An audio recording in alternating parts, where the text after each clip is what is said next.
This is your Classical Break, your daily dose of classical music. I'm Tyler Alderson, and today we're finishing up with Schumann's Kreisleriana. We've talked about two of the main influences on this piece. The character Johannes Kreisler from the mind of the writer E.T.A. Hoffmann, and Schumann's own characters of Florestan and Eusebius, who embodied what he saw as the two halves of his personality. But you can't talk about this piece, or really any of Schumann's music, without talking about the most important person in his life, his wife, Clara. She wasn't yet his wife when he wrote this. She was the daughter of his former piano teacher, only 19 years old, but a well-known virtuoso pianist. She had been a child prodigy going on her first European tour at the age of 11, and Schumann fell in love with not only her as a person, but as a musician. She was not only his muse, she was his staunchest supporter, both in the figurative, artistic sense and in the more literal, monetary sense, since her performances earned much more than his compositions. Before they were married, they sent many letters back and forth, which give us a great insight into what Schumann was working on. He writes about this piece in one of those letters, telling her, quote, "Since my last letter, I've finished another whole notebook of new pieces. I intend to call it Kreisleriana. You and one of your ideas play the main role in it, and I want to dedicate it to you. Yes, to you and nobody else, and then you will smile so sweetly when you discover yourself in it."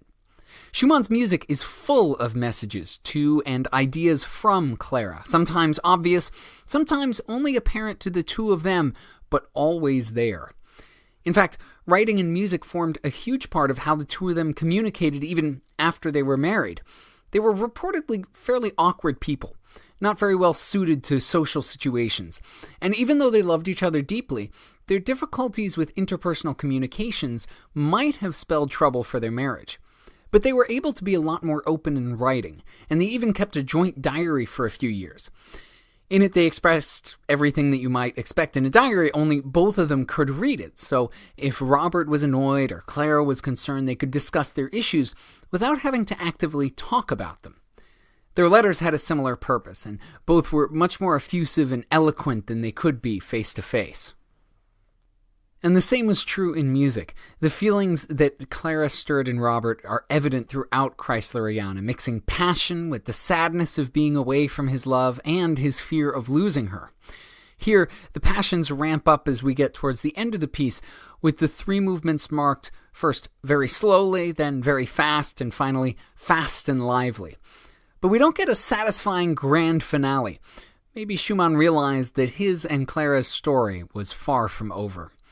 Here's Peter Bradley Fulgoni with the 6th, 7th, and 8th movements of Schumann's Kreisleriana.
It's a very strange ending to the piece, and given Schumann's whole idea...